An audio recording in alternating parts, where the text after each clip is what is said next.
दोस्तों, इस समय एनपीएस यानी कि नेशनल पेंशन स्कीम का सबसे ज़्यादा विरोध हो रहा है और सभी लोग ओल्ड पेंशन स्कीम को दोबारा से बहाल करने की कोशिश कर रहे हैं। वहीं दोस्तों, सरकार इस एनपीएस स्कीम को और ज़्यादा आकर्षक बनाने पर लगातार ध्यान दे रही है। लेकिन दोस्तों, मेरा तर्क यहाँ पर यह है कि अगर एनपीएस को और ज़्यादा आकर्षक बनाना है तो उसे आपको ओल्ड पेंशन स्कीम से ज़्यादा आकर्षक बनाना होगा। तो आइए दोस्तों, कुछ पॉइंटों के माध्यम से हम समझते हैं कि सरकार किस प्रकार के बदलाव करके एनपीएस को ओल्ड पेंशन स्कीम से ज़्यादा बेहतर बना सकती है। तो दोस्तों, यहाँ पर ओल्ड पेंशन स्कीम में 3 बेनिफिट्स आपको मिलते हैं। सबसे पहला तो आप रिटायरमेंट के समय पर जो आपकी सैलरी होती है, तो पेंशन जो आपकी बनती है वो बनती है लगभग आपकी 40 से 45% के बीच में। यानी कि अगर आपकी सैलरी है 1 लाख रुपए तो आपकी पेंशन बनेगी लगभग 40 से 45 हज़ार रुपये के बीच में।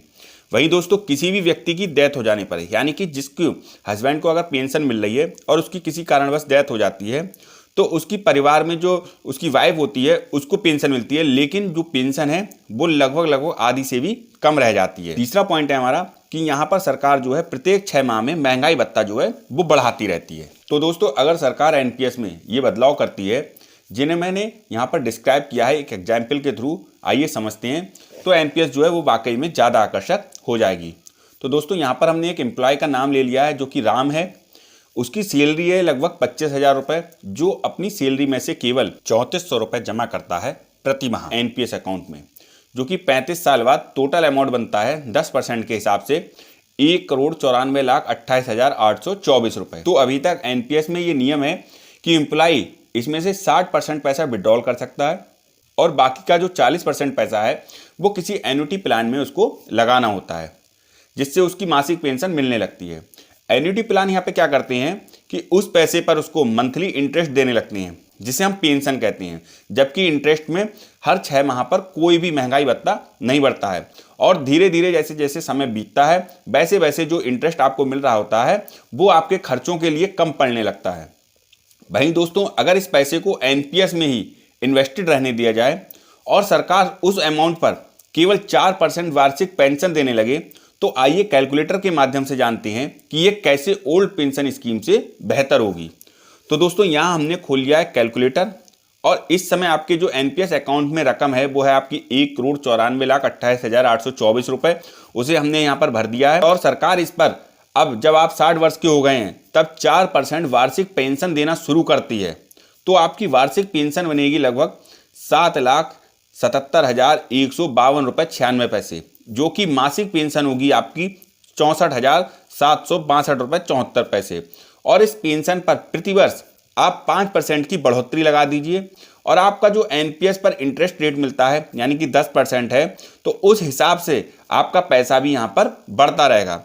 तो आइए नीचे देखते हैं हम कि अगर इस प्रोसेस को आप 100 साल तक करते हैं तो 100 साल बाद आपके जो एनपीएस अकाउंट में रकम होगी वो होगी लगभग इतनी, जिसको काउंट करना भी उंगलियों पर कठिन है, यानी कि लगभग काफ़ी करोड़ों से ऊपर होगी। तो ये तो रही दोस्तों आपकी पेंशन, यानी कि जो आपकी पेंशन बनेगी एनपीएस अकाउंट के हिसाब से वो बनेगी 64,762 रुपये। लेकिन अब यहाँ पर हम कैलकुलेट ये भी कर लेते हैं कि आखिर राम की 35 साल बाद उसको जो वार्षिक सैलरी मिल रही होगी वो कितनी होगी। तो वो होगी जो उसकी सैलरी थी शुरुआत में 25,000 रुपये, जिस पर हर वर्ष 5 से 6% इंक्रीमेंट रहा होगा, तो वो सैलरी बढ़ करके अब हो गई होगी लगभग वार्षिक 15,76,004 रुपये 39 पैसे। यानी कि आप उसकी जो मंथली सैलरी पड़ी वो पड़ी लगभग उसकी 1,31,333 रुपये 66 पैसे।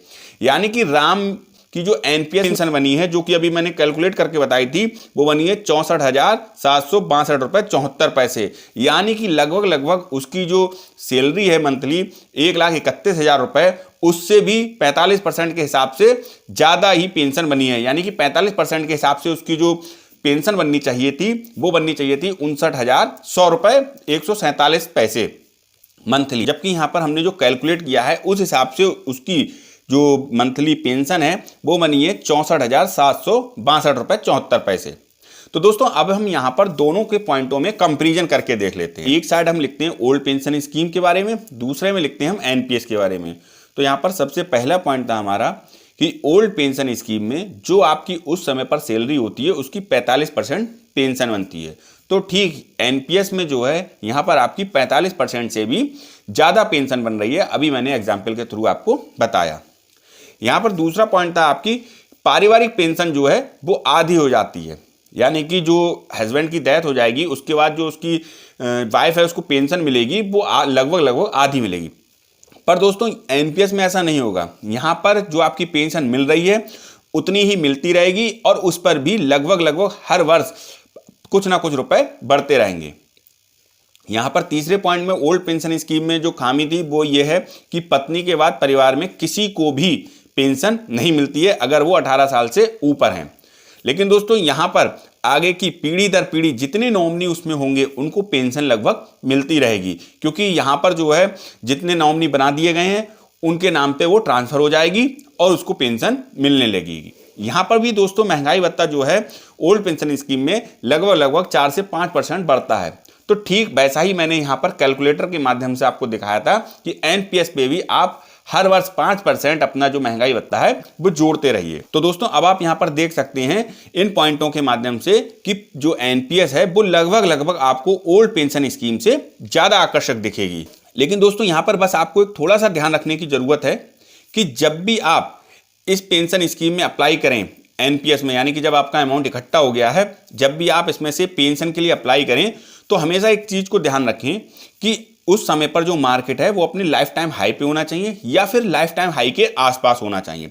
हालांकि फिर भी आपकी जो पेंशन है वो केवल 4% ही बनेगी, तो उससे आपके मूलधन पर ज्यादा फर्क नहीं पड़ेगा। लेकिन आपको देखने में भी अच्छा लगेगा अगर आपने रिटायरमेंट जो है वो उस समय पर लिया है जब मार्केट लाइफ टाइम हाई पर है या फिर लाइफ टाइम हाई के आसपास है। लगभग आप देख सकते हैं कि कोरोना काल के बाद मार्केट 1 साल तक लगभग नीचे रहा। 1 साल से 1.5 साल के बीच में मार्केट ने अपना लाइफ टाइम हाई बनाया था। तो ऐसे में अगर आपके पास जो एक्स्ट्रा जमा पूंजी है आप वहां से अपने खर्चों को एडजस्ट कर लीजिए, तो उस समय पर आप रिटायरमेंट लीजिए जिस समय पर मार्केट जो है वो आपके लाइफ टाइम हाई पर है। तो दोस्तों वीडियो अगर आप लोगों को अच्छी लगी हो तो प्लीज यार इस वीडियो को लाइक कीजिए, ज्यादा से ज्यादा शेयर कीजिए, और अगर आपने अभी तक इस चैनल को सब्सक्राइब नहीं किया है तो प्लीज यार इस चैनल को सब्सक्राइब कर दीजिए और साथ में बेल आइकन का बटन जरूर दबा दीजिए, जिससे कि आने वाली नई वीडियो का भी नोटिफिकेशन आपको आसानी से मिलता रहे।